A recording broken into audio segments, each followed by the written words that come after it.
Hey guys, welcome back to the Improvement Season podcast. We are back, your boys, Steve and Magic Mike. Steve, you gave us an update last week, a quick update on Ada, just before we had a chat with Andrew, but we didn't really get much of an update apart from that. So I guess not only would be great to get an update on how this past week's gone, but if there's anything on your mind from the previous week, and yeah, just what's on your mind. Yeah, absolutely. I think I mentioned that I was really struggling to get over this sore throat that then turned into a throat infection that then turned into like this inflamed gland. Thankfully, that has passed completely now. Touch Awesome. wood. I always have to touch some sort of wood. And yeah, it means I can get into full-fledged training again and be a bit more aggressive with my lifts and not feel like a little bit hampered. But unfortunately, some areas of my body are feeling a little bit hampered. The listeners will be well and truly aware of the knee tendonitis that has never quite gone. And I think this is the first time I've ever had knee tendonitis in my life. Like I haven't had, and yeah, thankfully had never experienced it. But now that I'm talking to people, like I heard of people having it, and then, I don't know, bandying a hack squat or wearing knee sleeves and doing these things, I never really quite understood it. Like I was like, why? I squat to full depth and I'm fine and I progress my lifts, I train hard. My knees are never a problem. Now I get it. Like I get it. And I feel a bit frustrated with my old self because I think I do that in many areas of life where if you've not gone through something, you struggle to have empathy for that. And in some areas I've been good about it, but other areas I haven't been as good about it. So yeah, it's just a good reminder of never be too quick to judge. Like if someone is coming from a perspective about a certain thing and they have there's no reason to dismiss their opinion or assessment or lived experience, then there's probably some truth to it at least. Anyway, so from the people I've talked about who have had knee tendonitis, it's one of those things that kind of fluctuates and not necessarily ever fully goes, at least from the people I've been talking to. So at least that's what it's been a little bit like for me. And I, in true bodybuilding, just locked in, blinkers on fashion, was stubborn with my hack squats. And I also did a stupid thing where I was like, I'd never touched 5 plates aside. And I just let my ego get ahead of me. And I was like, I feel like I can actually do it. I'd never in my life felt like I could get those 5 plates aside. I'd only really been able to just go above 4 ever so recently, consistently for 10 plus reps, which was really great. I was just something about 5. I was like, I reckon I can get it for good reps. So then obviously I did it and I was like, wow, that went better than I expected. I did a couple of sets with it, but then after a couple of sets, I was like, ooh, that's setting off my knee a little bit. And I was hoping I don't know about, typically the body just adapts and it's good, but with knee tendonitis, I'm getting that experience that it doesn't quite get comfortable with things. It's like if something's pissing it off, it's probably, and you're going to continue to push that thing, it's probably going to keep pissing it off. Anyway, so the past 3 weeks, I did that 5 plates aside and I was getting 6 on that first set. And then the past week, this week actually, I dropped down and did some down sets afterwards. But I know I let that knee pain within a set get more than a 3 out of 10. I know there was a rep where it was a good 7, where I was like, ooh, and I was just stubborn. And then I was like, man, it was probably 1 rep and I continued. And anyway, so coming to today, it was legs again. And my knees were just not in a place to be prepared to do pendulum squats, how I'd been loading them before. So I just stripped off the load. So I think I was getting up above 70 kilos, 75 kilos on there. And I stripped it down to just 40. And I just did continuous repetitions and really controlled them. And I was up towards close to 20 repetitions, but it felt good. It felt productive. And it was a true around a 3 out of 10 pain. So that was nice. And I removed sissy squats because they tend to irritate them more. And I did leg extensions.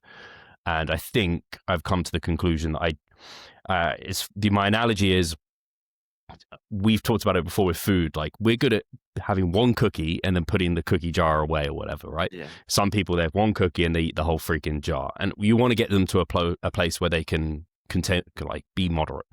for me with the hack squat at the moment, I think it's one of those things where, yeah, I could modify it, do higher reps, lower load, slow my tempos. I think it's just, I'm at a point where I don't quite trust myself with the hack squat anymore. Yeah. So I'm just like, I've had it in for basically a year. Time is to remove it. I'm probably going to go towards using the belt squat again, because the belt squat, just for whatever reason, the mechanics of the lift, the bottom position is just way nicer on the knees. So I'm kind of quite excited now about rotating it out and going towards something that hopefully is almost pain-free. And if I'm still smart with how I'm approaching pendulums, I think they'll be okay, and I can get back to loading them a bit heavier in future with the hack squats out. And then leg press was never really much of an issue on my knee. It was always feeling pretty good. So yeah, that's kind of an update. The TFL strain or whatever is going on there, I think probably the hack squat is the thing that's making that the worst too. I think. I'm not entirely sure, but I think it is. But I removed seated abduction, which was causing a problem. So if I sit straight up, it's a problem. If I lean forward, it's a problem. But if I shift backwards and I lean backwards and I do that way, it's okay. So I can do seated abduction. So obviously I can't think off the top of my head which glute that's impacting more than other parts, but I'm shifting the emphasis from like glute med to max to min type of thing through just shifting my position. Obviously it's going to hit all of them to a certain extent. So I've still been able to do those. I can still do my like glute kickback abduction version as well, which is great. So yeah, hopefully it's one of those situations again, just carefully managing it and it will dissipate. Someone did also suggest potentially banding the hack squat. And I was like, well, you know what, I could, but I think I'm just better off not having it for the time being. So I think that's one other update. And then my weight's still being pretty stubborn. I think it is on the up, but I still haven't. I think it was back in like, I don't know if it was like October or somewhere around there. I think it was October or November. I hit like a high of maybe 186 pounds. I haven't hit that since, but I have hit some very close to that this past week. I kind of lost weight through December and then it started coming back up and then it kind of plateaued. But yeah, I'm 3,900 calories consistently now. And I think that's going to do what I want in terms of tricking the body weight up. So that's one thing. And is there anything else? I made some notes over here actually. Oh, I'm only going to just give Rascal a shout out. So if anyone's interested in gym clothing apparel, I highly recommend Rascal. The guys are just so great. Obviously, it's Omar's company, but I love working with them and I just really appreciate them most of all. And I shout them out because I'd love other people to experience the clothing and also support that company. And if you use code STRONGER, you can get 10% off. And I just like people to use it, not because I get much commission. I do get some commission off it, but more to know that Rascal know that I'm shouting out the good word and I want to feel like they know I'm supporting them. But yeah, they have a big launch, I think tomorrow. So that'll be interesting. You mentioned they've got those new pump stringer vests coming. So I've actually got a couple of those coming. So I'll see how they look. Yeah. I've got a couple of those coming because they've launched some other things like the kind of cropped tops and stuff. Because I have long torso, I just can't get away with wearing those. My belly button's basically showing. But yeah, they have a bunch of cool stuff coming. So I wanted to give them a shout out. I think that's most of everything. I thought we were going to talk. We didn't really touch on our weekend, so we could talk about that a bit. But I want to hear your updates. No, I just wanted to quickly just mention on the shorts. I'm gonna get, because you've been sporting the new brand of shorts, the Silky Dumpies. Dumpies. The material's so nice. Yeah, and they're ones you'll get them and you'll be like, I don't want to take these off because they're like, they're like a bit beach shorts, if you know what I mean. Like you can wear them out and about, and they're like a nice summer short too. But yeah, they're well nice. Yeah, it's just still, the weather here's still just a touch cold, and because I train a bit early in the morning on Monday and Wednesdays, I'm still like, I haven't gone back to wearing any shorts just yet. So at all. You don't get hot in your sessions though. Well, I do, but it feels more top half. Like I don't feel too warm lower body wise. So I haven't quite gone back to wearing full shorts just yet, but I probably will. And actually, if I buy a pair, that will force me to wear some shorts. I always just have to wear shorts underneath and then have the dumpies or whatever, the dump covers over the top, and then after my first exercise, I basically have to take them off because I get too hot. Yeah. Yeah. No, I kind of wear like a few layers, and I often find that it doesn't take long, and I'm in the vest very quickly. Yeah. So yeah, but yeah, do you say you've already purchased some or? No, it's Okay. on my to-do list, so Okay. I just need to Cool. get onto the website. Yeah, I think they launch because they were out of stock, but hopefully there's some stock. When this comes out, there should certainly be stock. But yeah, if they're launching tomorrow, there should be some stock there, and they have a few new things coming out and things. So yeah, It's but your great. update. Yeah, no, so obviously again we had Andrew on the podcast last week, and the big thing was I went up to visit him on Saturday, and his big thing was like, Mike, you got to try this sandwich. You got to try this I'm mesquite so eager. sub express. And so what was it out of 10?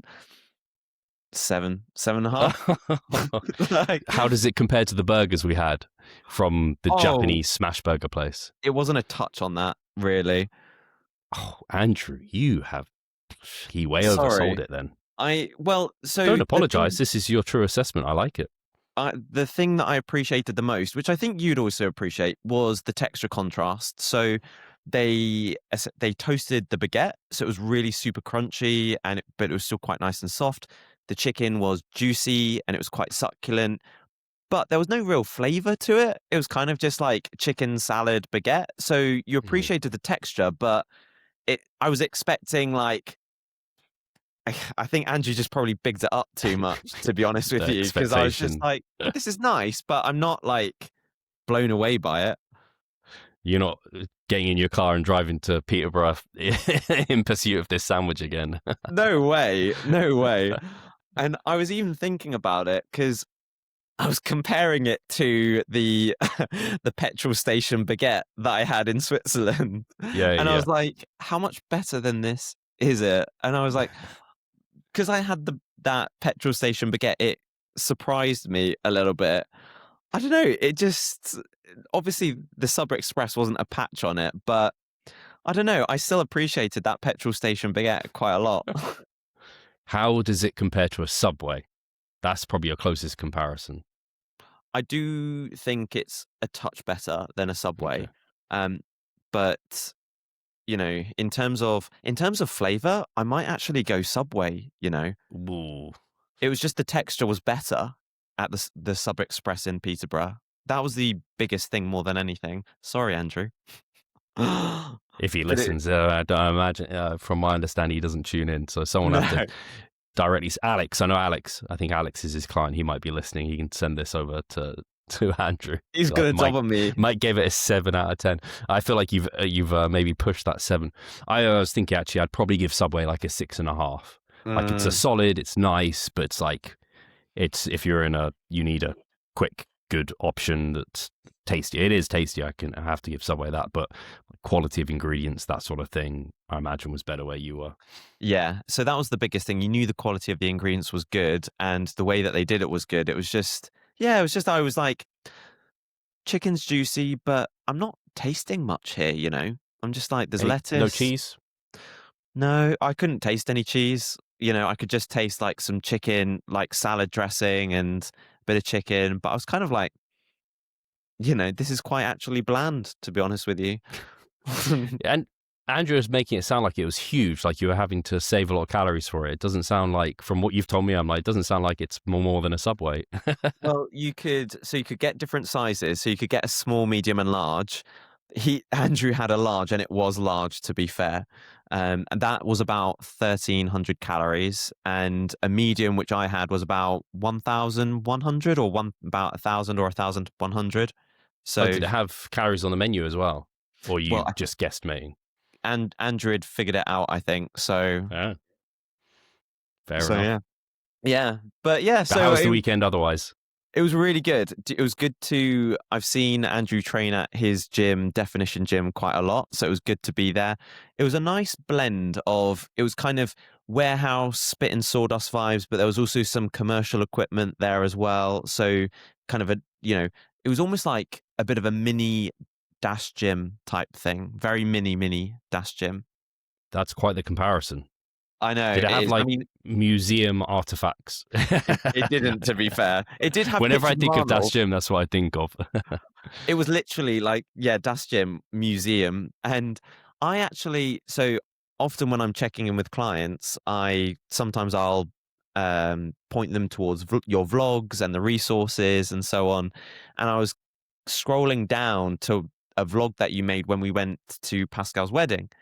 And close to that was Das Gym. And I saw your picture by Das Gym and I was like, it'd be so good to go back there one day. Yeah, actually, Aaron Straker. Do you know Aaron? Not personally, no. I've No, heard. he's you'll hopefully meet him in Bali. He's one of the co-owners of Undefeated Gym, and an IFBB men's physique competitor. He was natural for like over a decade. I don't know the precise time, but he went enhanced not that long ago, and he just blew up. And he looks freaking fantastic, as you can imagine, as an IFBB pro. Anyway, where was I coming from this? So he posted a story saying like, what do people think of like a lads like getaway where we just all fly to a gym and we come together and just train and do a like push pull leg split for a long weekend? And I was like, that is literally what we did in Das Gym, and I'm so down for it, depending on the distance, because that's like challenging.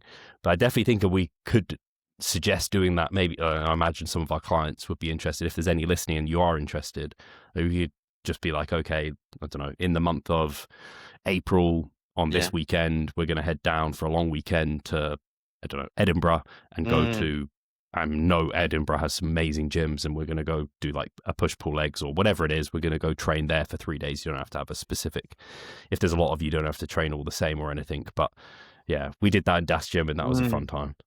So good. Yeah. Just memories. And it was mad because not only did they have this museum, but they had this whole lounge area as well, where they had like a snooker table and a library, like video games, and you could literally just spend the whole day there if you wanted to. I think Undefeated is probably going to be somewhat similar because at Das Gym, obviously they had the coffee bar, the food, all there as well, and they had seminar rooms, posing room, everything, right?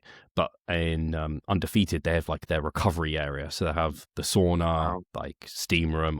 I don't know if they have jacuzzis, but they have like a swimming pool. Like they're really cute, and they have pump kitchen, like a smaller pump kitchen, I think, in there, which is like Jackson's food company out there. So yeah, I'm very excited about that.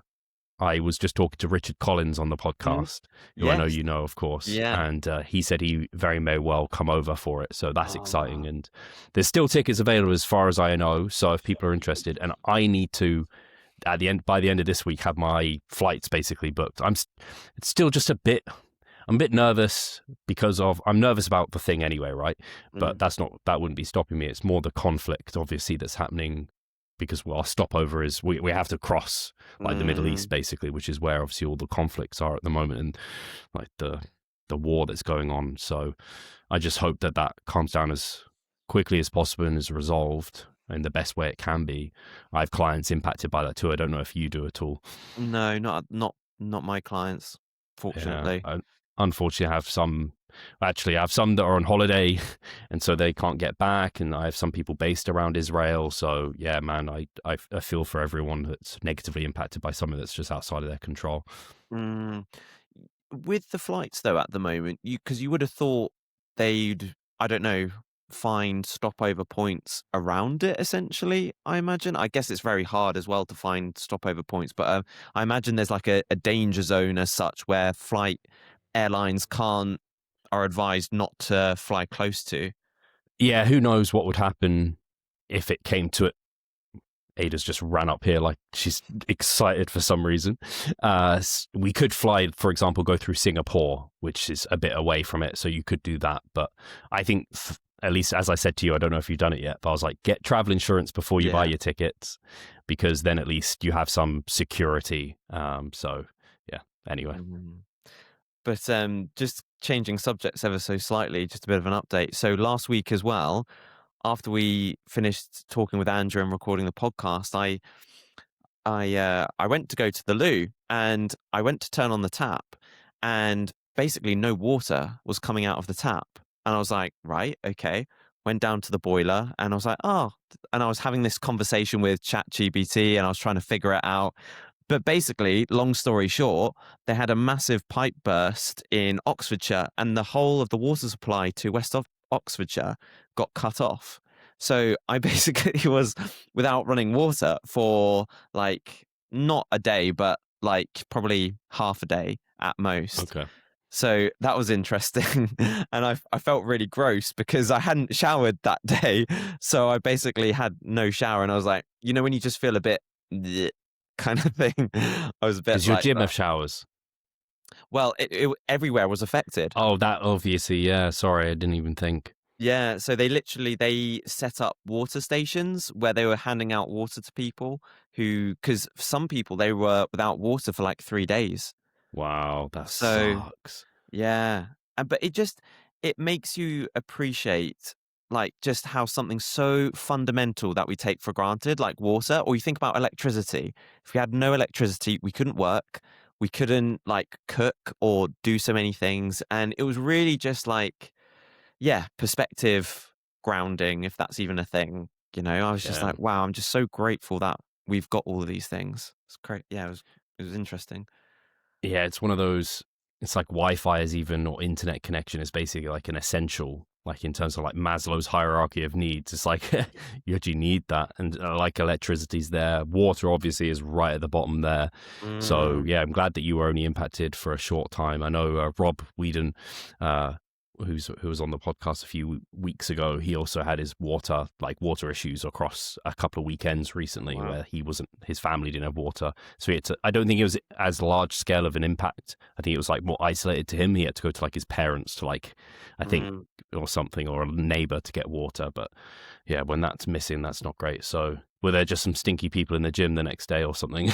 Yeah, I was tempted to message Andrew to say like, "Hey, if I'm a bit smelly, you know." Oh you- no. You should have gone, hey Andrew, can I come to yours for a shower before we go to the gym? I know. Fortunately, it came back on came back Okay. on before I went to see him. So, lucky for him, I was clean. Nice. Yeah, I don't know. Yeah, Did we talk about our weekend when you came here? And we we went, didn't know. yeah, so we wouldn't be able to name the restaurant we went to, right? But because it's like I said, it's a Japanese inspired smash burger place basically I'll be in able to. Victoria. It was called It's all Hanbaga Sutiki. yeah, a challenging name to say for sure. Not very social media friendly either. Like when you're thinking about selecting a name, you probably want to make it like something that clicks and rolls off the tongue. But maybe it makes it stand out because everyone's like, it's that named place that you can't name. But that was good. We both had a couple of burgers there. Yeah. Certainly better than your sub, it sounds like. And you obviously trained at Yorkies as well. And then we took you clothes shopping. Yeah, it was great because prior to us going shopping, I didn't have a lot of options, to be honest with you. I just have my gym clothes and probably just like I had a pair of jeans and like a hoodie, and that was about it really. I didn't have much options other than that. So now that I've got options and just to get ideas as well, it was just so helpful. And now I can just continue to just kit it out that little bit more. So I'm very excited for that. Have you put any of it to use yet? Have you had an opportunity to? I wore it at Andrews, so I Did you wore have that. your new trainers on too? I did, yeah, Nice. wore them in, and they went really well. The trainers were Oh, great. nice. So for the listeners, I got some Adidas Gazelles. So they were really nice. And they just blended with the outfit really, really nice. So also I got a pink jacket. Obviously people can't see it, but just like a really nice white t-shirt, some smart black trousers. And we got so I got like a little cotton collared top, a nice jumper. I think that was mainly it as Yeah. though. But just some nice quality stuff. The jacket you got, it started the jacket, but also the collab because it's part of a Uniqlo. It was from Uniqlo. It's a collab with JW. He's actually like a very famous designer. Is it JW? It is, You yeah. might, yeah, I thought so. But it's been popping up in my like Reels feed because Ah. part of my feed is it's filled with food, fashion, and fitness basically, and some like dogs and cats and news stuff. But yeah, it's that collab is like people are like, these are great, like, and that jacket has been popping off, and people have really been like enjoying the pieces from it. So I was like, oh, Mike's on top of that. He's got the nice the salmon. I don't know, salmon also. That is kind of the pink it is, but it always to me sounds not appealing. Salmon as a color, but it is kind of salmon, and it suits you. Yeah, I was gonna say like a rose kind of pink, maybe, or Yeah, well, some let's say sort of rose. I prefer that. It's not quite that pink though, is it? It's like a light rose, right? Anyway, yeah. I prefer it to I'm just gonna wear my salmon jacket. just say yeah, pink. It's fine. Yeah, It's just comfy. 2026. We could wear pink. It's all good. Although I still Oh. get people commenting on some of my jazzy clothing, or if I'm wearing pink, how dare you? It's nuts, right? Yeah, some people. Did you want to talk about the Arnold? Did you have I thoughts on it did. yourself? Yeah, so well, because obviously Wesley won, which was just amazing, and yeah, he just looked great. It's so impressive, just his physique overall. You could tell. Well, I don't know about you, but his lower body looked improved as well. He looked just a lot more balanced and symmetrical physique top to toe. So yeah, it was just great to see him on top form again. And like you said, he's such a humble, grounded guy.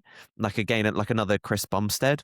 So it was just when you see good people and they do well, you're so happy for them.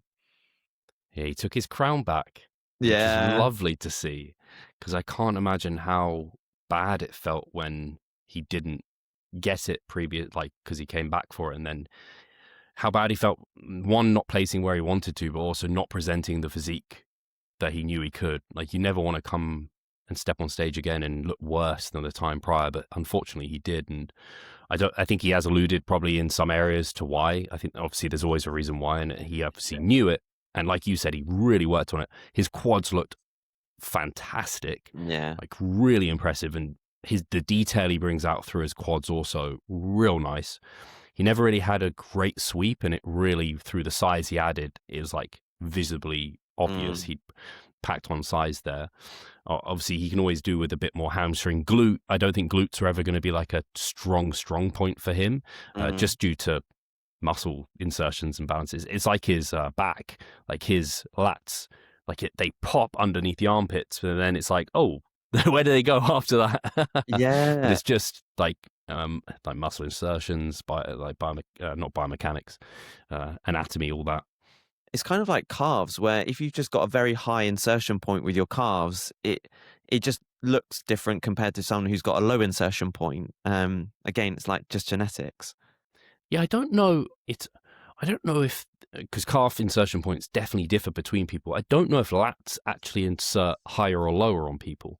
Like your lower lats, do they actually insert like higher on someone else, or are they just then you're not able to connect with them and grow them as well, and other areas kind of, I don't know, take over? I don't know. But yeah, in terms of Wesley, obviously I just spoke on my story and gave him a bit of a shout out and props, and he actually replied to me. Oh, which really? I didn't expect. Yeah, I wanted to tag Amazing. him just in case, because I know he listens to the podcast. He obviously came onto the podcast, and yeah, so I wanted to tag him so he saw that I was giving him like props, but I didn't expect him to see it or recognize it or anything like that. But yeah, he was just like, thanks. And he actually said he listened to me on the John Jewett podcast and he really enjoyed it. So Oh, I was like, oh awesome. man, you're just making me feel all the good feels here. But yeah, Wesley is exactly as you said, like a Chris Bumstead, and it was great to see him come back better than ever. And I commented on one of his posts, I was like, that literally looks like AI generated, because how bubbly some of his muscles are and the fullness through them. But yeah, he's got a tremendous physique, man. I love how, because he's obviously so passionate about Arnold as well, and how Arnold's his idol, and it's just really nice how because he's also got quite a deep voice as well. He kind of plays to that a little bit, and that's really cool to see as well. Yeah, Arnold actually commented on his lats. He was like, "What's with your lats? They just jut out from the side there, and he's just like, yeah, it's just part of me. So, yeah, that was great to see. And I said on my story, because a lot of people, whenever these shows occur, and it happens for all sorts of shows, you get basically like armchair or behind computer judges who are basing their judgments off screenshots or various photos or videos they've seen. Maybe even they were on the live stream, but there's nothing quite like judging in a judge's table, seeing the person right in front of you, pose to pose, next to other people. You can't really judge it based off photos. And it just interests me that people have such strong opinions when it's like, it just shows how, in my opinion, how ignorant they are to the judging process, the fact that they could have such a strong opinion. But I don't have a strong opinion on this, but from what I saw of Classic, Wesley was like sure winner. And when I saw the scoreboard, it didn't surprise me that basically he was like a runaway winner, because he just had so much size compared to everyone else. I don't know if you saw Sam Sulek at all. I did, yeah. You know Sam, right? I do, yeah. I do. I did see him. I did watch his physique and I did watch his stage appearance. So I didn't see what he looked like before. But again, you could see that comparing him to Wesley, just a difference in class, basically. Yeah. I think Sam, I haven't followed him closely, but obviously he's like social media celebrity first, basically influencer first. A lot of people call politics and things like this that come into the judging. I have no idea. I think it would be ignorant to believe that it doesn't come into it at all. But I ultimately don't know. So I don't place judgment on that. But the thing I was going to say is he's just levels above where he was when he earned his pro card. And so I think he placed 8th, maybe. So to like place in the top 10 for his first like pro debut at arguably one of the most competitive, like Arnold, one of the most competitive shows there are, props to him for that. Huge. He needs to just work out his posing, and I know Terence Ruffin has given him like, he's like, I will give you free posing classes, like just let me pose you. Yeah. So man, if I got that proposal from Terence, I'd be like, right, come on, let's sign me up immediately. So hopefully Sam will, because it's just small things that will just make him, like you said, he won't look a level apart because he'll be polished on stage. And his posing isn't terrible by any means, but the one that I kept seeing was his side relaxed, and I was just like, oh my God, I don't want to see that. Yeah. And because you noticed it again with just some other poses as well, like his back double bicep, he wasn't fully sort of spreading his kind of back, it was kind of still a little bit retracted, it looked like. But again, it kind of reminds me of, if you look back to other people like Ronnie Coleman, when they first started out, they started right out at the bottom, but then they kind of, well, not for Ronnie, kind of climbed, and then he suddenly all of a sudden scooted ahead. But it's just nice to see Sam climbing the ranks. And that if he takes on the help with like Terence and keeps improving, it'll be great. He'll do great. He'll get better and better. Yeah, I don't know how much else you saw, but I didn't watch the live stream. I'm only basing it off what I've seen on Instagram, basically. So I saw the Classic, and I've seen the Open. That's all I've really seen. I didn't really see much else. I don't know about you. Well, so on that note, we've got to give a shout out to our listener, Anthony. So Anthony obviously competed, which is a huge just accomplishment in and of itself. Because, we're talking about, people like Wesley and stuff. And sometimes it's sometimes like a different world. It's kind of almost like professional sport, professional football, where you kind of just can't relate. But, Anthony's worked himself up to that, and he's up there with the top guys now. And, his physique looked great.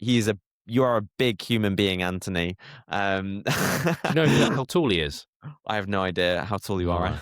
Or how tall he is, sorry. He looks like a taller, like Andrew Jack type of physique. Yeah. And but great symmetry, great aesthetic. So I'm really excited for Anthony. I'm excited for your guy.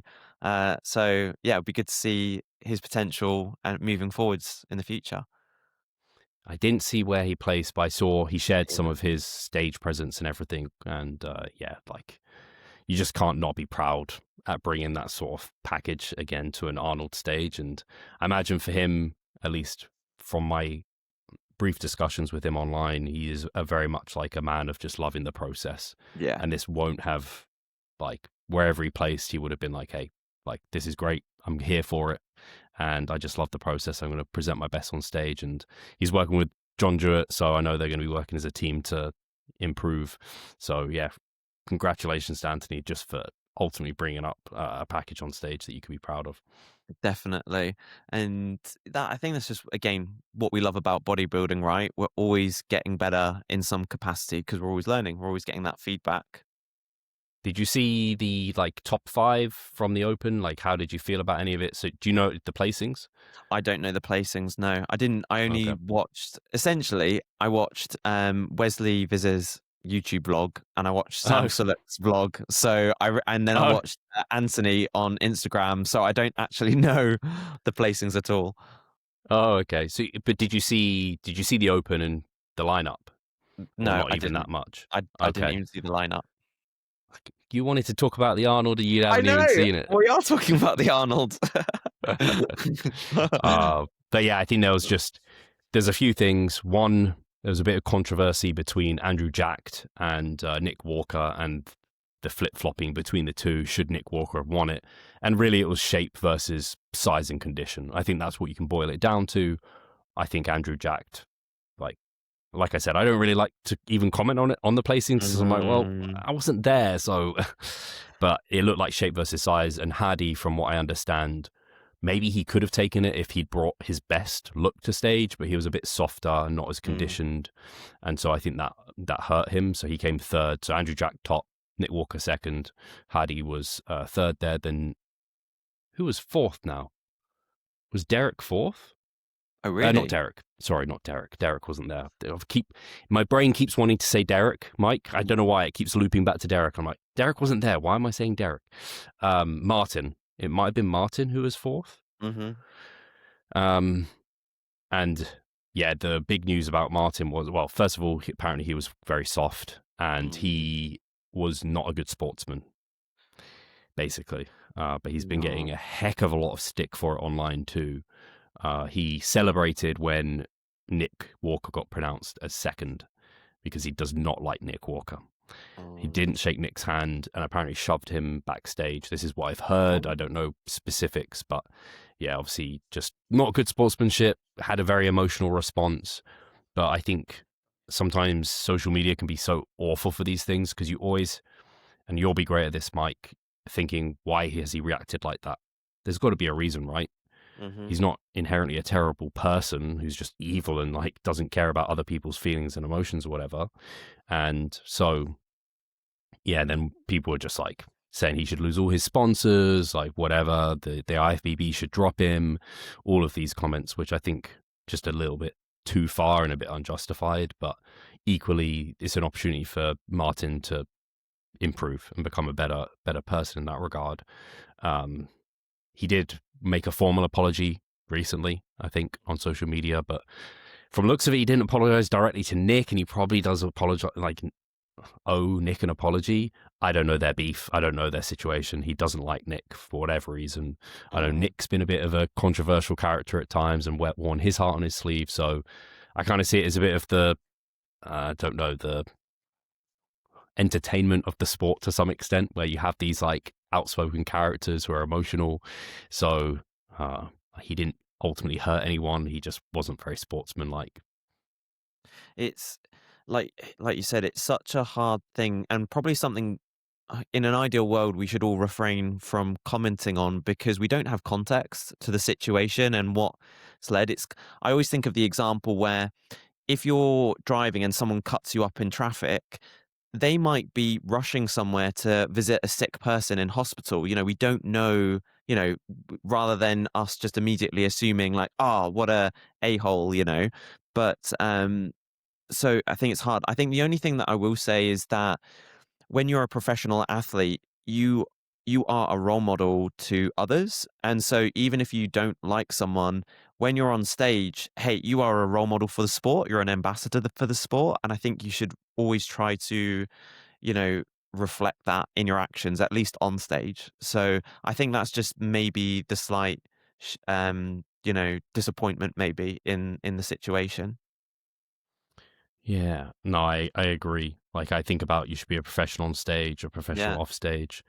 So yes, it was Martin that came fourth. I was just finding the scorecard, and Brandon Curry came fifth. Oh.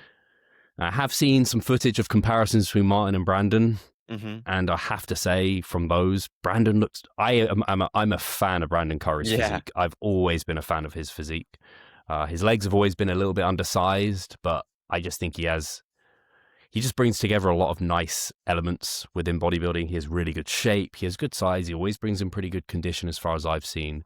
But yeah, from the shots I had seen, I wonder if he could have come fourth versus Martin at fifth. But hey, again, I wasn't there on the day, so I have no idea. But Brandon was looking good from the shots I saw. And Brandon's actually quite old. Like, well, he's more senior, compared to some of the other guys. I think he's in his mid-40s, I want to say. I'm searching now. I'm sure he's 45 or something. Yeah, I think he is. 43. Which is incredible, right? Andrew Jacked, I think, is also in his 40s. Really? All right, that surprises me. 41 to 40, 41 apparently. Oh, that's crazy. He looks in his 30s. If someone told me he was 29, I would believe them. Yeah. So I was surprised when I saw how old he was. Nick Walker is 31, apparently, according to my Google. Hadi must be. Oh, he must be late 30s. Now. Yeah, 40s, I think. Surely. 38. Ah, there you go. And Derek's early 30s, 32, 33. Maybe he's Samson's 31. Oh no, wait. That's just giving me someone else. Samson. Oh no, Google wants me to know Samson's height for some reason. Samson is 39 or 40 apparently. Oh, that shocks me as well.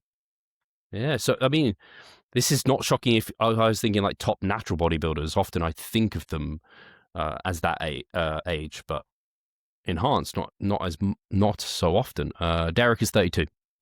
Yeah, interesting. Yeah, there you go. It's crazy. I have no more comments on the Arnold. The only other thing is I did hear there was a bit of an upset in bikini, where the lady that came second, I believe, looked like a obvious winner, but she didn't. But I haven't actually seen it and assessed it or anything. And I also don't know the men's physique stuff really. I just haven't spent the time to have a look at it. I am more interested in the natural side. Yeah. Because there was some controversy with the Olympia with bikini, I believe, because of I'm struggling to remember now, but it was around conditioning, because the winner was like the least conditioned, but with what they want bikini to go to, the judges' decisions didn't reflect who they awarded the winner to, from my recollection. So I think bikini is maybe an area where the IFBB are still struggling, maybe. I don't know. Again, I'm not fully up to speed with things there, but that's kind of just my impression. My memory of it was that the woman that seemed to be like a shoo-in or won it previously was told to come in softer. She came in softer and then was not awarded appropriately for it, and someone harder than her won. But that's my recollection as well. But clearly the thing you just mentioned there in terms of bikini and them not having very clear like what you're looking for, that's it's been part of the struggle for quite a while, where it's a bit of a subjective and seem to be a bit flip-floppy with what they're looking for. Something that I really like, though, is that, have you seen that the NPC Tyler Mannion does like reviews of the shows? Yes. I really like that, because it just gives us insight into what the judges are thinking and what are being rewarded. So I love that sort of stuff. I'd love to see that in natural shows as well, maybe for like the top shows like, Worlds or, even Supernaturals or something. If they can just do like a judge's review, I think that would be so good. Yeah, it's a tricky one. I know I don't know if you've seen it, the BMBF, they often did a judge review after every show. Right. I love those, and actually there's a lot of value to be gained from hearing the judge's perspective, similar to Tyler's been doing it. I think it's awesome to see them being that open and then, giving their feedback. The BMBF would do it like immediately. Like after, it was like you could see in the background often people would be packing away, and they have a few of the judges to talk through some of the categories. I think that's really great. The hard thing is like logistically getting something like that set up when you've got judges from all over the place. They've given their day to the event. They want to get home because it's a late day. And then like, how do you get a camera crew and get it all filmed? But what might be, I think it's a great idea, Mike. And in fact, I'd maybe even be open to hosting it on like the Revive Stronger podcast, is post-show, get some of the judges together, but have footage so we can play it in the background. And then that gives the opportunity because it's hard once you've seen so many people throughout the day, and you can't remember everyone and how every category, Right. some will stick out in your head. So having that footage in the background is enough to just kick fire, like, oh yeah, I remember these guys, like so on and so forth. And yeah, to get that feedback and a bit of the understanding of why someone placed where they placed, I think could be very valuable.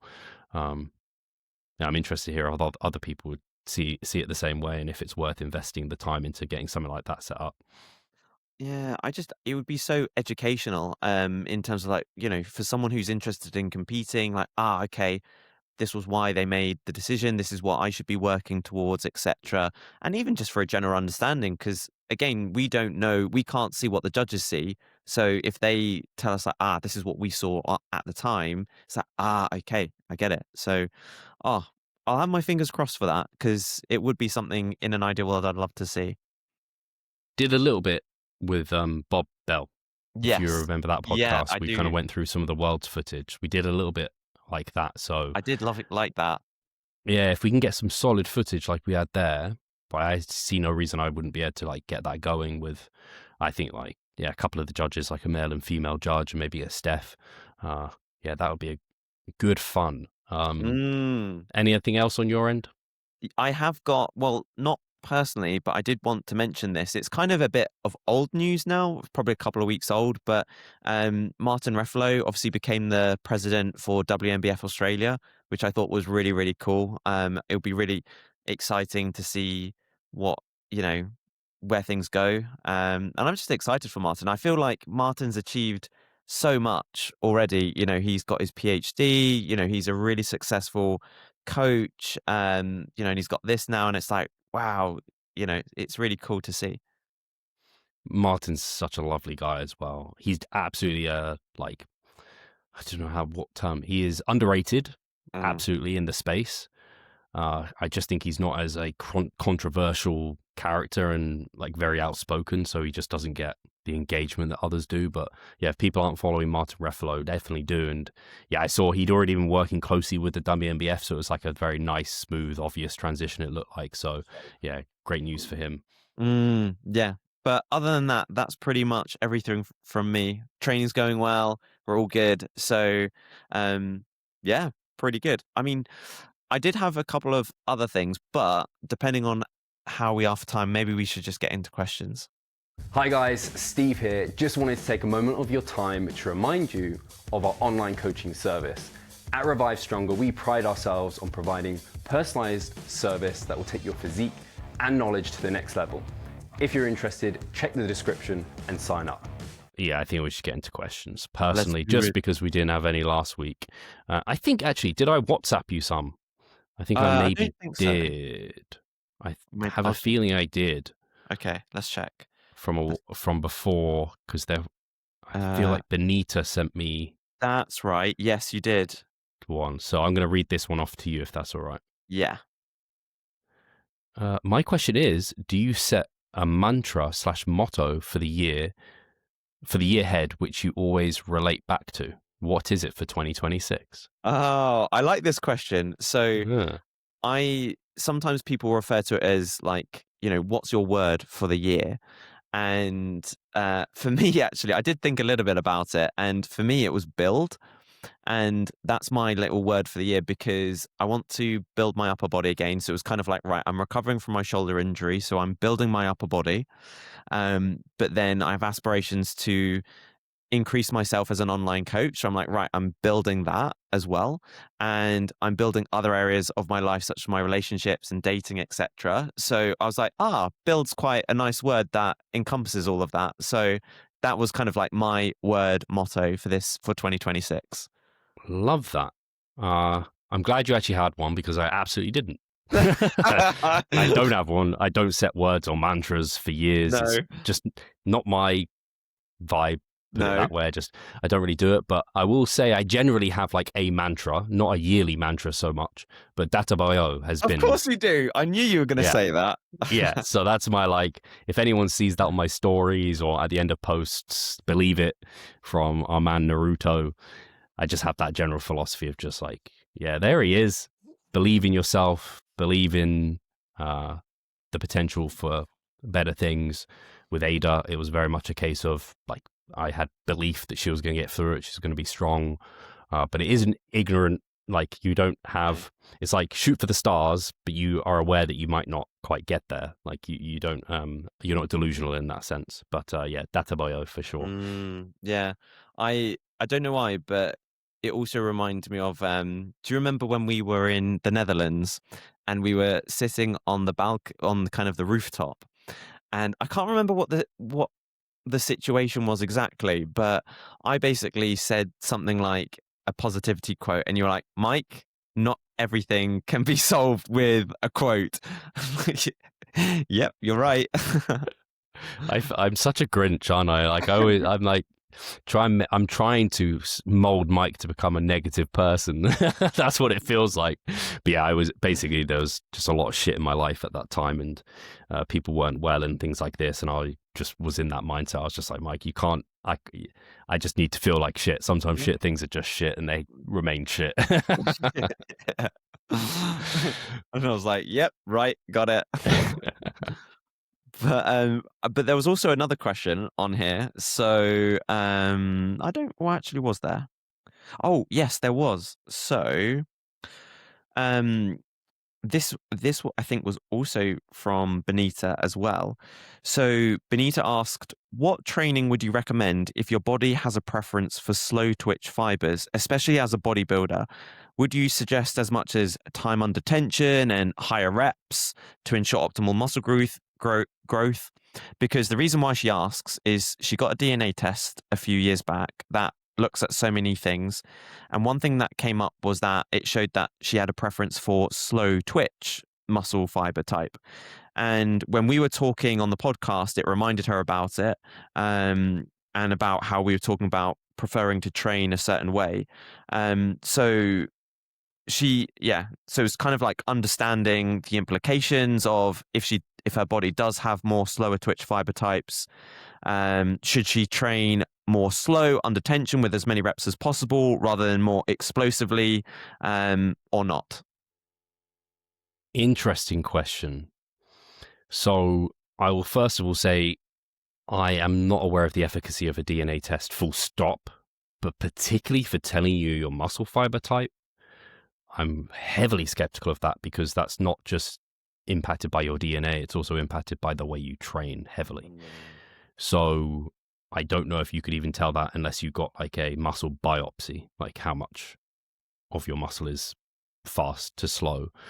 From my understanding, most people's muscles are fairly 50-50. Some muscles tend to be a bit more fast twitch dominant than others, like your hamstrings, for example. But I don't ultimately think you need to know any of that, because I think it'll be telling within the gym. I also am not aware of any good data to suggest that you can heavily bias like slow twitch versus fast twitch when you are within the hypertrophy like rep range, as it were, which is very broad. So the thought is higher reps lead to more slow twitch, and like lower reps would be more fast twitch. But again, I'm not convinced that there's really strong evidence to show that. And there's theory to why that maybe wouldn't be the case, in terms of like everything gets used muscle fiber wise when you get close to failure. So I'm a little skeptical of that. And then I just revert to what's the ultimate proxy are we growing as a natural? One of the biggest, most objective things is how fast are we progressing? And I ultimately would then think, hey, if you find that when you train with lower reps, discounting like tempos and everything else, but when you train in a certain way, or whatever it is, when you train in a certain way, is that leading to the faster progression? So if you find you train between, 5 and 50, let's say 5 and 10 reps, you're like, hey, my lifts over the long term, I just seem to get stronger quicker, and my progression's really, really good, versus like 15 to 20. I would say, hey, the thing that's leading to progressive overload faster is probably the thing that's growing muscle faster, because why do we how can we progressively overload past skill and neurological? It's muscle growth. It's because we have earned that through having more muscle tissue. So I would say everyone actually listening wants to find the kind of paradigm or the setup, the programming that leads to the fastest rate of progression. The hard thing is it's hard to diagnose and everything like that. And I think some short-term biofeedback can be useful, like, hey, my muscle connection, the pump, maybe soreness, disruption. So you can lean into those things as markers for stimulus. But that's where I come from, like objectively, which style of training is leading to the best performance improvements over the long term. And then subjectively, maybe you can use some of these things in the short term, some of those stimulus proxies to guide your training. Again, not knowing the efficacy of the DNA test, and I just feel like I'm skeptical that it's especially able to tell you your muscle fiber typing. And then even if you did know, I don't know if that would override practically what I mentioned initially, if that makes sense. Yeah, it does. And to that point, what immediately come to mind is, in some ways, it's like, hey, don't put limits on yourself. Don't let that pigeonhole you into feeling like that's the only thing that you can do to improve. And I don't know if I'm getting this wrong as well, Steve, but my understanding was that if you are taking a muscle to failure, regardless, you're going to be training all the fiber types anyway, because the fast twitch muscles are going to fatigue. So inevitably, you're going to have to switch to the slower twitch fibers anyway. So like it kind of is a bit of a redundant point anyway. And which just comes back to your point about the most important thing is like, hey, if you are progressing in the gym, you're growing muscle. So it all doesn't matter to an extent anyway. Yeah, I'm trying to think of the mechanism or the thing that the word for it. Someone's probably shouting it. Richard will probably be saying it in terms of like that's why I was like, it just uses everything. Like it uses all the muscle fibers once you get to a certain point. So yeah, I agree with you there. Right. Shall I ask you the next question, Mike? Go for it. So Facilio11 asks, how to manage gas/bloating during a bulk? Also, what are your typical fiber intakes around training? Ooh, okay. So how to manage gas/bloating during a bulk? Well, I think a couple of things. One, we've talked about this before. Have a look at the foods that you're eating, I would say, because if you are still eating quite, let's just say, diet type foods, where very high voluminous foods, very, very high fiber foods, that could be a potential cause. And so it's just about potentially making food substitutions that are slightly maybe more calorie dense, less voluminous, a little bit less less fibrous. Definitely looking at your fiber content as well. So if someone is eating more towards the higher end, if someone is eating quite higher in fiber, or it has climbed up quite rapidly, then it's like, hey, let's look to reduce that a little bit. Another thing is looking at obviously the types of foods as well. Some people can be quite sensitive to FODMAP type foods, or maybe the types of fiber in foods as well. So I think if you've ticked all of the first two boxes in terms of, the types of foods that you're doing, fiber, the overall amount of fiber, it's then looking at the types of foods. And I think actually, if you really want to get granular, if it is causing a big issue, then maybe just keeping a bit of a food diary and just seeing how you respond to certain foods, and taking some foods out, almost like a bit of an elimination type diet, so to speak. And I think if you can then backtrack, you can then figure out what the cause is, and then that will really empower you moving forwards. I have nothing much to add. I think you did a really, really good job there. The only additional point I think I'd say is a little bit of gas and bloating is to be expected, like a little bit. So don't catastrophize it if you feel a little bit of that. I don't know why this is just coming into my head. But to your point of like keeping a food diary, I noticed, was it yesterday morning? Yeah, yesterday morning, I was a little bit blocked up, and then like it just kind of came as it was, and I was like, what did I do differently? And I had one of those PhD smart bars, like a protein bar basically. I think it probably had a bunch of sugar alcohols, and my body was just like, nah. I was like, oh, that's the thing I did differently, right? So yeah, anyway, I think your points are really good there. But yeah, like you said, FODMAPs, and then like sugar alcohols, just like Google typical gut irritants, you'll probably find some, and then you can always see, does if I keep a food diary, does it correlate with when I eat that type of food? Or it might be a certain, it's often a quantity of that type of food as well. Exactly. You always tell me the devil's in the dose, right? And sometimes we could be eating a certain food when we're dieting, and it's fine because the volume is actually a lot lower or the amount's lower. And then all of a sudden we start massing and the volume goes up massively. And it's like, there's a tipping point somewhere. You've just reminded me of another time. I can't remember what happened. I think me and Charlotte were like going out for dinner or something, and I was just like, I'm just going to fill myself up and eat a bunch of frozen berries. I think I ate like 200 grams of berries in one go, maybe something else as well. And my stomach was not happy. I can do 150 grams, no problem.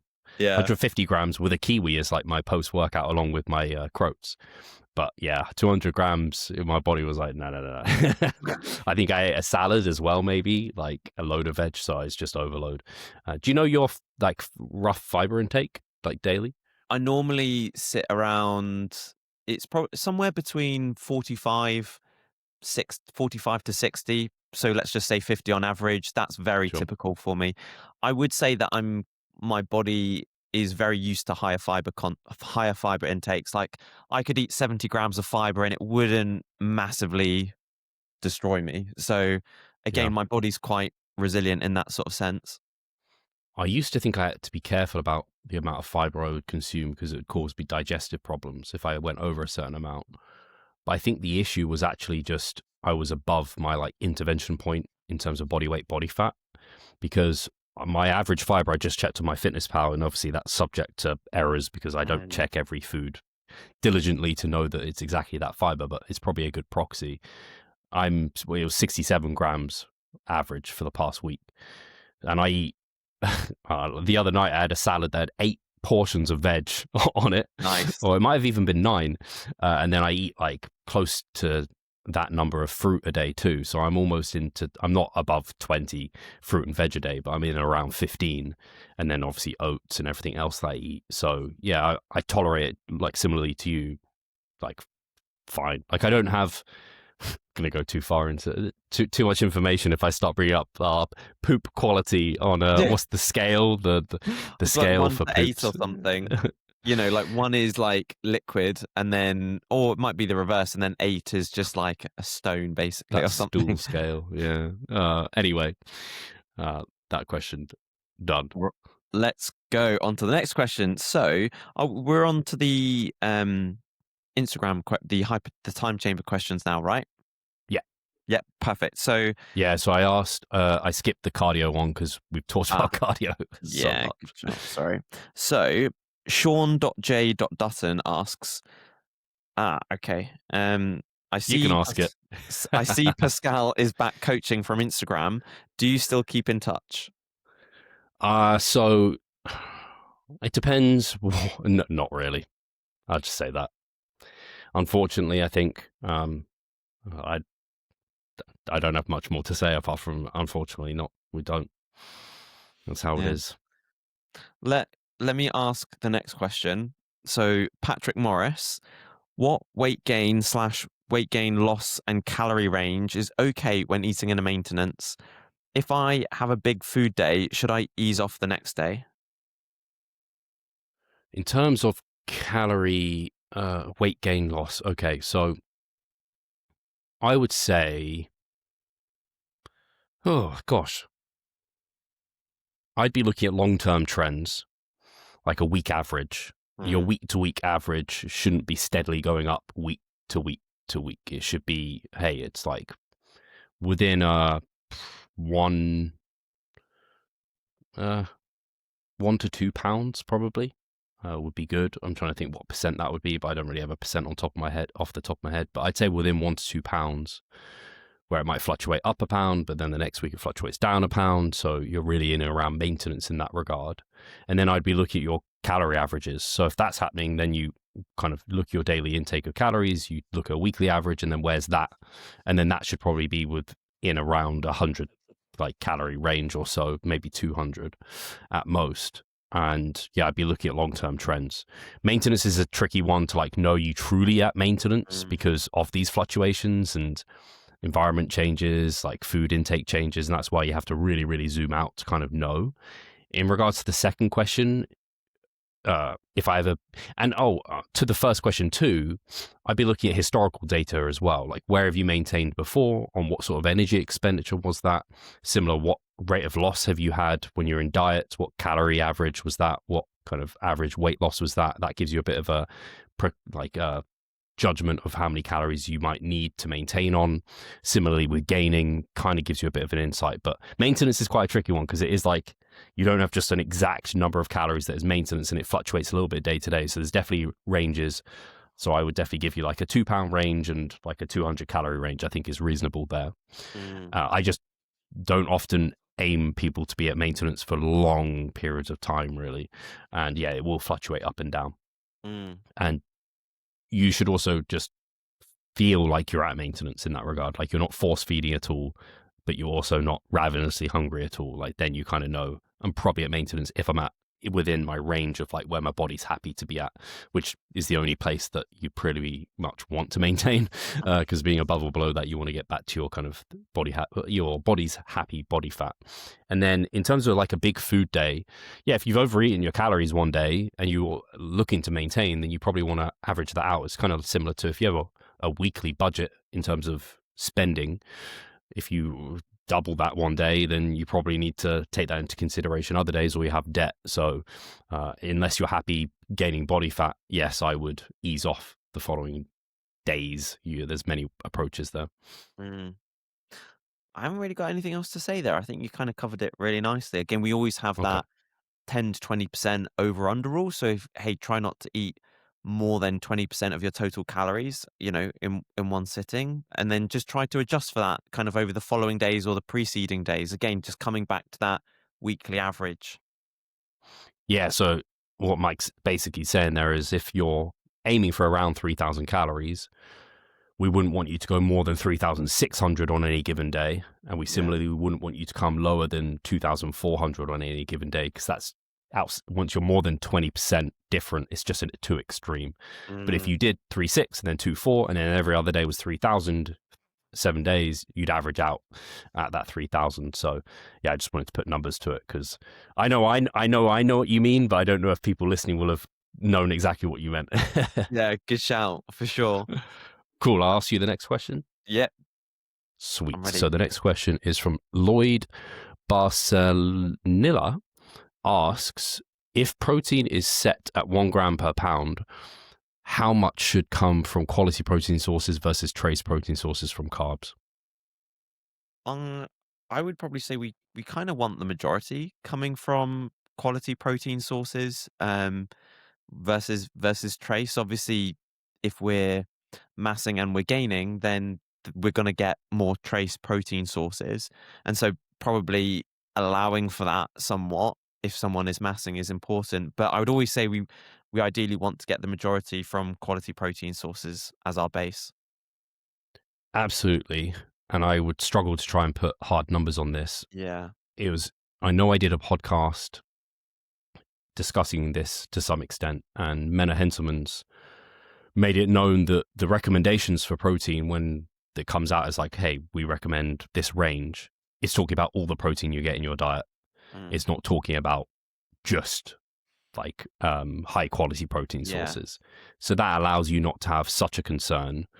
But certainly when you're on the amount of carbohydrates we get up to, like 400-500, I kind of used to have this rule of thumb where it's like for every 100 grams of carbohydrates, you get about 20 grams of protein through just like your average carbohydrate sources.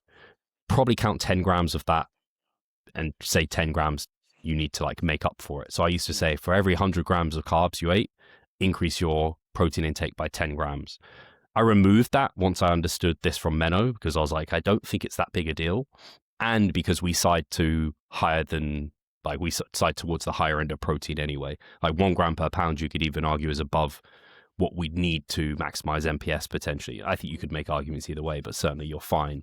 So yeah, if someone is on very high carbs, not so much matter if your fats are high, because a lot of fat sources, like direct fat sources, don't include much protein with them, like nuts. There's some, but again, I think you're fine counting a bunch of that. So yeah, if you're on high carbs, you could just bump to 1.1, say, or 1.2, just to be very sure that you're absolutely maximizing your protein impact for growth. But yeah, I used to have that rule of thumb. I don't know if you ever heard me talk about that before. I remember it. I remember it Yeah. really well.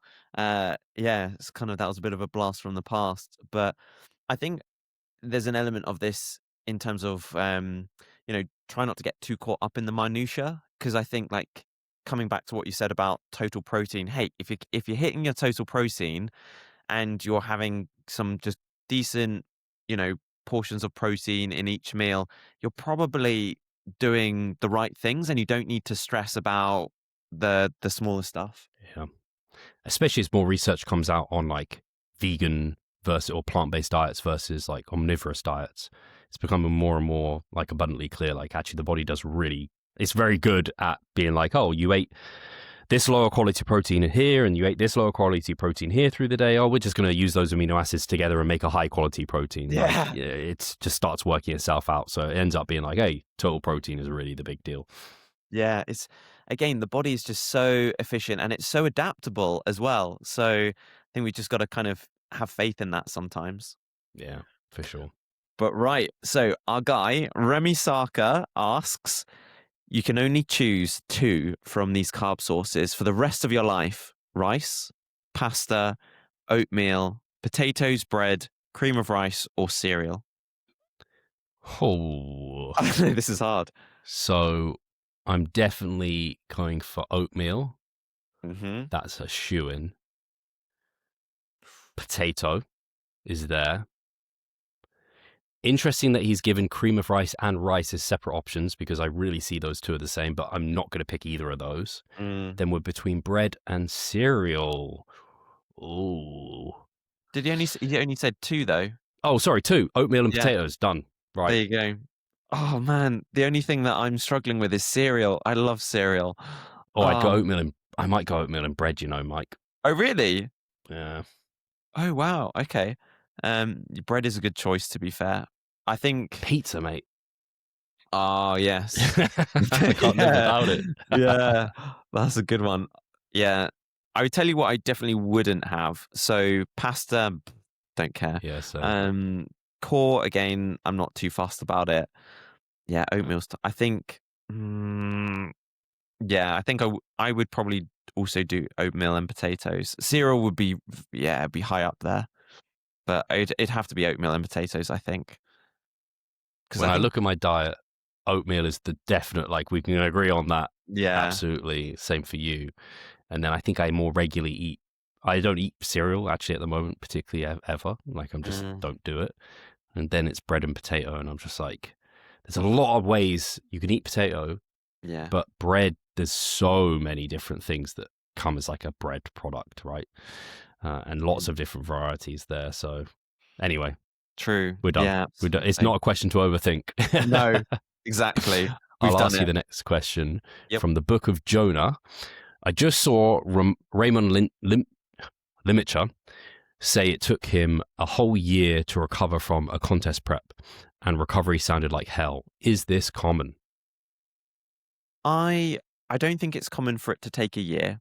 And I'm definitely not an experienced prep coach yet, but I don't think a year is the common. I think it can definitely take a long time. And I think it depends on the individual. It depends on the strategy coming out of recovery. Having said that, though, as I say that, how long? Because I don't think it took you a full year, but it took you a little while, didn't it? It took, I want to say, what, 8-9 months before, because once you got to that certain body weight, you kind of started to feel better after that. You're showing how complicated it is to answer this question, because what are we determining as recovered? Because I didn't feel like hell post show. Like, as soon as I was on more food, like in New York, did I feel like hell, Mike? No, we went and trained. I felt good. I enjoyed myself. So, like, what's recovery? Yeah. And then I got a blood test not that long after, like a few months after, like post show, and my testosterone was in like low normal ranges though. So could you term, and all my other markers were in like healthy normal ranges. So is that recovery? Or are we talking about psychological recovery? Are you talking like full physiological recovery where you feel like this probably is the one where you feel like you're like in off season like mode and like you're fully there. But I think there's a big difference between being there and being just like physiologically pretty much recovered. I think just being like pretty much physiologically recovered, you'd probably say the same. That took you maybe a month or so post show to feel like pretty much all the way there, maybe 90% of the way there. And then that 10%, that took me a while. And basically I met it once I hit 180. And maybe I could have been quicker about that too. So like, that's another part of it. Like, what is your recovery post-show process? I don't know what Ramon's look like. I don't know what other people's necessarily look like, but you can do that better or worse too. There's a lot of questions and context required for sure. So I think because there is that level, it is good what you did, and you just like zoomed out. You're just like, do I often hear that people take a year to recover? No, I don't think that's common.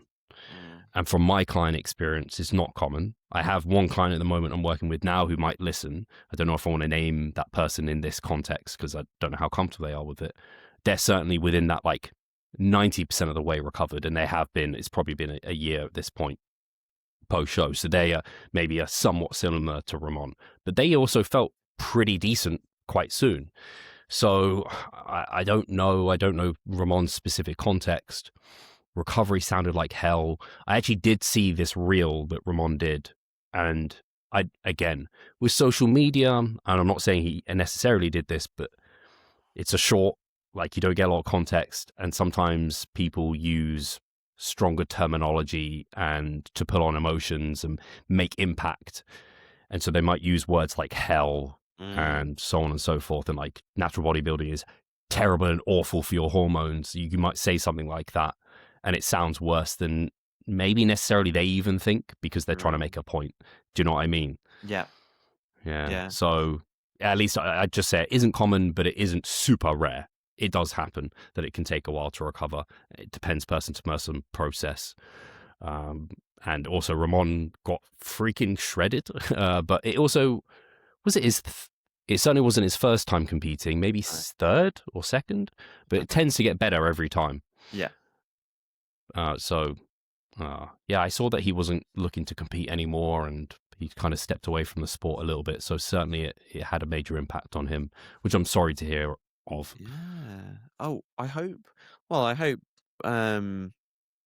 maybe one day, maybe he kind of changes his mind potentially because, he's a great competitor. So it's, that would be a shame if he stepped away permanently, but, these things Whatever's happen. best for him. Yeah, I kind of come to. Yeah. Absolutely. I also, coming back to just what you're saying very quickly, I remember there was a case study in the contest prep course by JPS. Martin Reffalo gave a case study for a female competitor, and I can't remember the exact timelines he mentioned for the case study, but there was a female client who I think kind of towards the end of the diet, as they got deeper into prep, the client lost her period, but then it took a very long time afterwards for the period to come back. But there were other metrics that were showing she was recovered. It was just the menstrual cycle that took a long time. But it was just to your point of individual variation, because some female clients might gain their period back really quickly. Others it might take a little bit longer. And there's lots of variables. So well said. Yeah, these case studies are really interesting, but like you said, it's like an N=1 sort of situation. I've not had tons of women take the stage. Certainly had more experience with men, but it's very variable with females too. There's some commonalities, but same with like libido for guys. Like again, some people's it comes back in an instant, others it takes a long time. And then everyone's different in their off season too, in terms of like their libido, and we use that as a bit of a precursor for testosterone and that sort of thing. But I think Jake Remmett was working on a case. I think he did a case study for his bodybuilding prep. Ooh, okay. I need to talk to him about that. I remember. Yeah, he was do working remember on now. it, and he was trying to see if libido did correlate with libido. That's why I'm. Yeah. Sorry, did I say the right thing? Testosterone correlate with libido is what I was trying to say, because he was reach out, getting regular blood work. Yeah, no, you got to reach out because that would be. I do remember him mentioning that for sure. Right, we've got Okay, 3 more 3. questions. Let's try and get through these last ones. We can do it. Okay, so Adams_garage_Jim asks, how do you deal with people giving you advice you know to be incorrect about health and fitness? The classic old guy at the gym scenario. Oh, it's funny because it has happened to me somewhat recently. And I typically would like nod and just like be like, yeah, cool, like, okay, and just get on with my stuff. But the person that has done it to me started asking me more questions about like what I do and so on and so forth. So I like let them know I'm a coach and I'm a professional bodybuilder. I also do a podcast where I interview experts, and he realized, oh, I know quite a lot. So now he knows that I know quite a lot. When he throws things at me, like something he said recently, it was like, oh yeah, you got to confuse the muscle, to like keep growth going. And I was like, yeah, I'm pretty skeptical of that. So now we've established that relationship where he's like, I think he bounces stuff off me and he respects my opinion. We'll have that kind of to and fro a little bit. But most of the time, if it's just a randomer, I'm just like, thanks. And I get on my way. I don't know about you, Mike. Pretty similar, to be honest with you. I kind of just nod and go, oh yeah. I definitely have had the same, where very similar situations where they'll say things like confuse the muscle, and I'll be like, in the back of my head, going, oh, but yeah, I just kind of like, oh, that's great. See you later, kind of thing. I think that's all you can do, really. I always like to think as well, if people want your advice, they'll ask for it. So I'm very conscious of not saying anything to other people unless they specifically say, Mike, can you help me with X or Y? Then I might say something, but otherwise I just tend to stay quiet.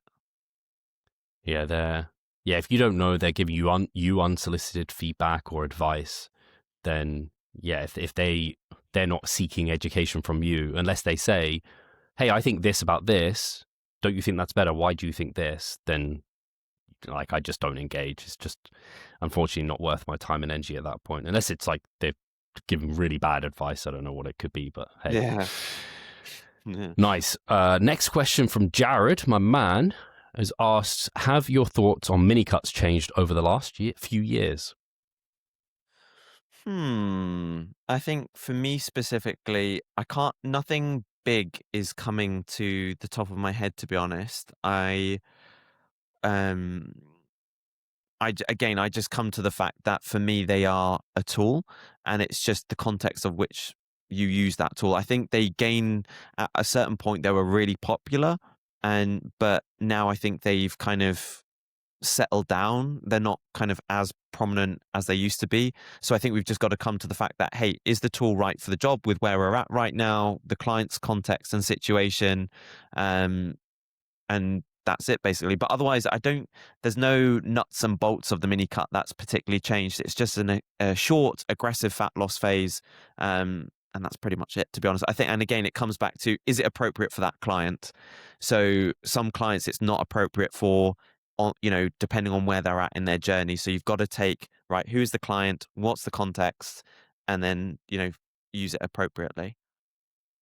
Yeah, I think I absolutely agree. I think there used to be this connotation that maybe they were something special and they'd maybe potentiate further gains. And I maybe thought that a little bit, like, you can use them as an opportunity to train with lower volumes, resensitize to higher volumes. You can use them as a way to improve your partitioning ratio for muscle growth. But really, like you said, they're just a tool in the toolbox for probably someone quite advanced to extend their gaining phase a little bit where they're getting a bit soft, or use it as like an opportunity to get a bit lean before an event or an occasion if you want to. But yeah, it's just a short, aggressive fat loss phase, and fundamentally the principles in play still are all in play. And yeah, I used to use them more frequently, but now we gain longer and slower. Their frequency they're used far more sparingly. And I probably use them less often because I just find that some people on paper maybe would suit it, but actually when they get into an aggressive deficit, it just becomes it's not to be sustained, but it's very unsustainable, and they just don't respond well to it. And so I just side with losing a bit more slowly for a bit longer, and their training quality is higher, they feel better, all of this. So I think my thought on mini cuts is they're definitely not special. They're a tool in the toolbox, like you said, and I maybe just use them less in general. Yeah, nice. Cool. Well said.